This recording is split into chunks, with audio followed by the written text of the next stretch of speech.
I challenge you, మీ లైఫ్లో కానీ లేదా ఎవ్రీ డే బేసిస్లో ఈ వర్డ్ లేకుండా మీ డే కంప్లీట్ అవ్వదు. అసలు ఆ వర్డ్ ఏంటి, ఆ వర్డ్ అసలు ఎందుకు అంత ఇంపార్టెంట్, లేదా ఎవ్రీడే ఈ వర్డ్ని మీరు 100 times 1000 times అసలు ఎందుకు యూజ్ చేస్తున్నారు? Either you are a general person, either you are a working professional, either you are a business man. ఈ వర్డ్ లేకుండా మీ డే కానీ మీ లైఫ్ కానీ స్టార్ట్ అవ్వదు. ఏంటి అసలు ఆ వర్డ్, అంత పవర్ఫుల్ వర్డ్ ఏంటి అంటారా? It's a very simple word, planning. Yes, in short it's plan. So ఈ 4 letters లిటరలీ మన లైఫ్ని డిఫైన్ చేస్తుంది, మన డేని ఇంప్రూవ్ చేస్తుంది, ఆల్సో డెస్ట్రాయ్ చేస్తుంది. ఎందుకు డెస్ట్రాయ్ చేస్తుంది అంటావా, లేదా అసలు ఎందుకు ఇంప్రూవ్ చేస్తుంది అంటావా? అసలు ప్లానింగ్ అన్నది ఎందుకు ఇంత important aspect, either in terms of business, either in terms of very normal day for every general person. ఎందుకు అన్నది let's get in to the video and let's talk more about this planning. And literally this will gonna be very valuable for you. Alright, without any time waste, let's get into it.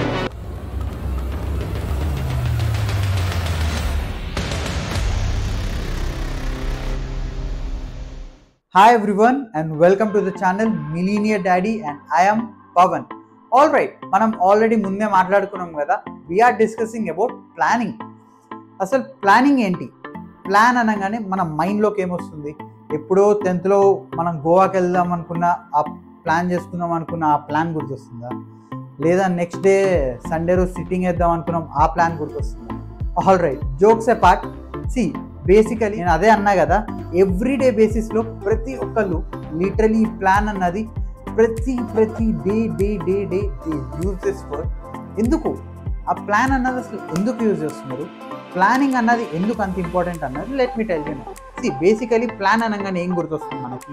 Basically ఒక clarity, ఒక definition, ఒక direction, ఒక risk, ఒక route మ్యాపే కనిపిస్తుంది మనకి. So అసలు ఏంటి ఏమేమో చెప్తున్నాడు అన్నట్టు అనిపిస్తుందా? ఇన్ డీటెయిల్గా మాట్లాడుకుందాం. ఎగ్జాక్ట్ 7 points ఇస్తాను. వీడియో 100% మీకు ప్రొడక్టివిటీ పెంచడానికి యూజ్ అవుతుంది. ప్లానింగ్ గురించి ఒక మంచి క్లారిటీ వస్తుంది.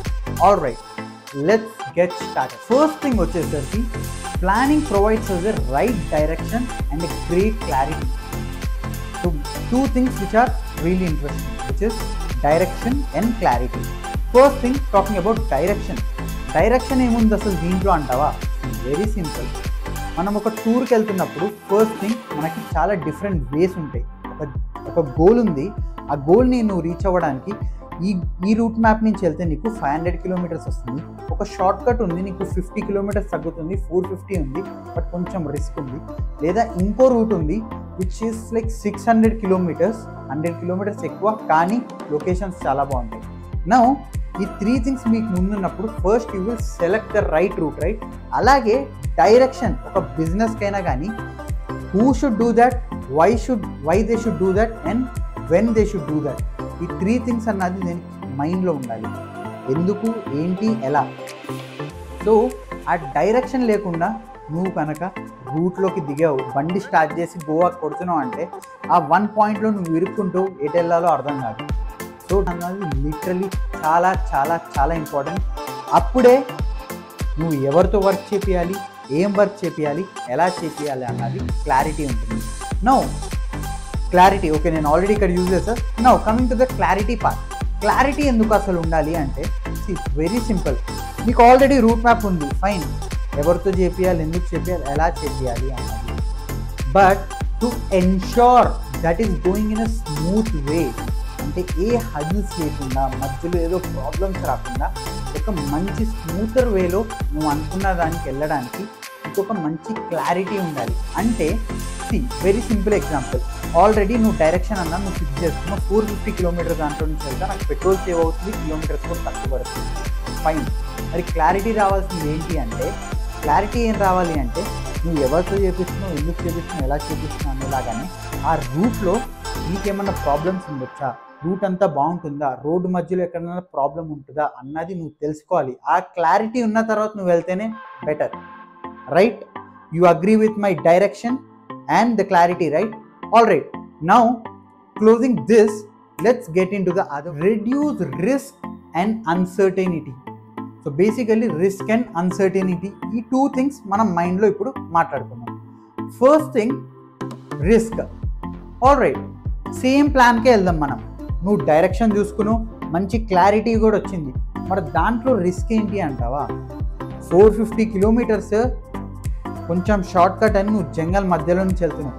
దాంట్లో రిస్క్ ఏంటి? ఒకవేళ నీ టైర్ పంచర్ అయింది, లేదా నీ ప్రాబ్లం, నీ కార్కి ఏదన్నా ప్రాబ్లం అయింది అంటే నియర్ బై నీకు ఏమన్నా సెంటర్స్ ఉంటాయా, సర్వీస్ సెంటర్స్?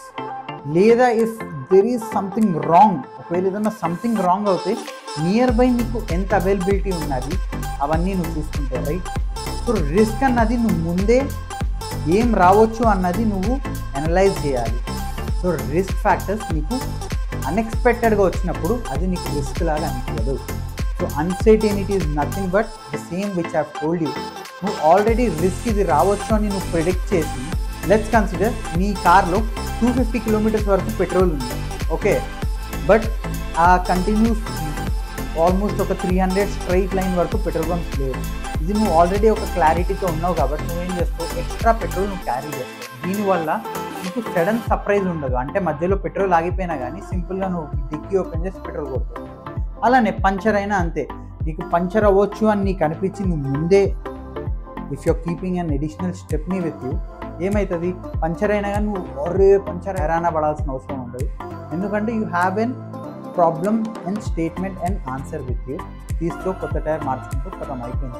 సో రిస్క్ని నువ్వు అనలైజ్ చేయడం ముందే, అన్సర్టెనిటీస్ని కూడా ఏమి రావచ్చు అని చూసుకోవడం వల్ల నీకు it will not be like a new surprise, ఏదో అరే ఇదేంది అన్న ఫీల్ ఉండదు, okay? So risk and uncertainty ఇలా వర్క్ అవుతాయి ప్లానింగ్లో. సో ప్లానింగ్ అన్నది అంత important. Now going to the next one, efficiency and resource allocation. Efficiency ఏంటి, రిసోర్స్ అలొకేషన్ అంటావా? చూడడానికి వినడానికి చాలా పెద్దగా ఉంటాయి కానీ concept very simple. So starting with efficiency. Efficiency ఏంటి? ఫస్ట్ థింగ్, నువ్వు 450 కిలోమీటర్స్ వెళ్దాం అనుకుని నువ్వు ఫిక్స్ అయ్యావు, ఓకే, బట్ నీకేమనిపించిందంటే అరే తక్కువ డిస్టెన్సే కదా, why should I use petrol instead of I go with electrical car, so that ఇది నాకు చాలా ఎఫిషియంట్ ఉంటుంది in terms of money, in terms of man power, in terms of everything. ఏంటి అంటే అంటావా, 450 కిలోమీటర్స్కి నువ్వు డీజిల్ బండిలో వెళ్ళాలంటే it might cost you around 5,000 to 6,000 diesel consume చేస్తుంది. అదే సేమ్ థింగ్ నువ్వు ఎలక్ట్రిక్ కార్లో వెళ్తే నీకు 1,000 రూపీస్ కూడా అవ్వదు. సో ఇట్స్ ఎఫిషియంట్, ఎందుకంటే ఇక్కడ నువ్వు రిస్క్ని అనలైజ్ చేస్తున్నావు. So what you need to do, risk same ఉండొచ్చు అని నువ్వు అనలైజ్ చేసుకొని you need to carry an additional charger, additional backup batteries with you. Along with that complete ఆ స్ట్రెచ్లో నీకు ఎక్కడైనా you have an electric poles ఉన్నాయా, where you can charge, electric stations ఉన్నాయా, you need to check that, right? So ఇక్కడ ఎఫిషియెంట్గా నువ్వు ఆలోచిస్తే ఇట్స్ మచ్ ఈజియర్, ఎందుకంటే నువ్వు మనీ చాలా సేవ్ చేస్తావు, ఆల్మోస్ట్ 4,000 నువ్వు సేవ్ చేస్తావు. దాంతోపాటు సెకండ్ థింగ్ ఏంటంటే resource allocation. Now resource allocation ఏంటి, రిసోర్సెస్ ఆల్రెడీ నా దగ్గర ఉన్నాయి కదా అంటే, బట్ నో, రిసోర్స్లో నువ్వు ఎప్పుడైతే నీ ప్లాన్ చేంజ్ చేసుకున్నావు, డీజిల్ కాదు నేను ఎలక్ట్రిక్తో వెళ్తున్నా అనుకుని నువ్వు ఎఫిషియెంట్గా చూద్దాం అనుకుంటున్నావు, అప్పుడు వస్తుంది రిసోర్స్. నువ్వు ఎలక్ట్రిక్లో వెళ్తే నీకు ఏం ప్రాబ్లమ్స్ రావచ్చు, సో దానికి కావాల్సిన రిసోర్సెస్ ఏంటి, అవి నువ్వు వెళ్ళే డైరెక్షన్లో ఉన్నాయా లేవా, ఓకే?